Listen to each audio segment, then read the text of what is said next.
lawsuits. And so the class action lawsuit started, and actually a couple people that were pregnant, the baby side, I think 4 out of 12 or 13, and they just said like, oh, that's no big deal. A gentleman committed suicide, you know, because he was sick and nobody believed him because that vaccine doesn't cause that disease. So anyways, the FDA told him to pull it off the market, so SmithKline pulled it off the market. And, the RICO, that's what I was gonna say. So when LymeWorks came on the market, they even broadcasted Yale University, there's Corixa, and there's one more, it's in my book. But there was 3 labs that they said that those are the only labs that you can send your blood to.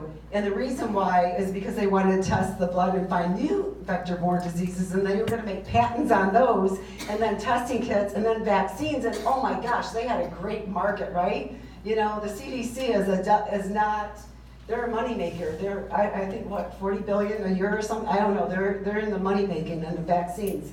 So anyways, that was the idea. So there's a major crime that was committed. The vaccine got pulled off the market, praise God, but now they're having a new Lyme vaccine that's being pushed, and they're test marketing right now in California, Nebraska, and also in Belgium. And it's gonna give everybody neurological Lyme disease. The disease that is not allowed to exist. So when these people, these victims start happening again, which they will, and you'll see like, you know, media is talking about it, they're allowing that. Big Pharma and the vaccine makers own like 70% of the media, by the way. I don't know if you know that, but they don't want, they're talking about it because they want to sell this new Lyme vaccine that is going to be on the market soon. So that's why you're hearing more and more they're allowing it. Plus more and more people are speaking out. I hope that you take this knowledge that I share with you today and you tell somebody about it.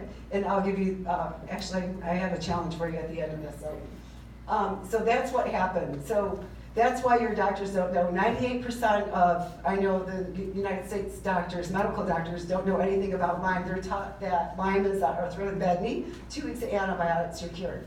And the CDC, I think they're changing it, they're adding a little bit more now, and they also tell you that you can't pass it on from mother to child, which is a lie. You can pass it on from mother to child. There are studies that sexual as well. And then also there's other vectors can give you it, because if they feed on an infected animal and then they feed on you, or an infected person and feed on you, it could be passing the disease. So they're not talking about this, and people are dying. And it's not only just Lyme that you get babesiosis. That's one of my co-infections. It lives inside your red blood cells. And also, actually, spirochetes love the red blood cells. And it takes a little bit of time.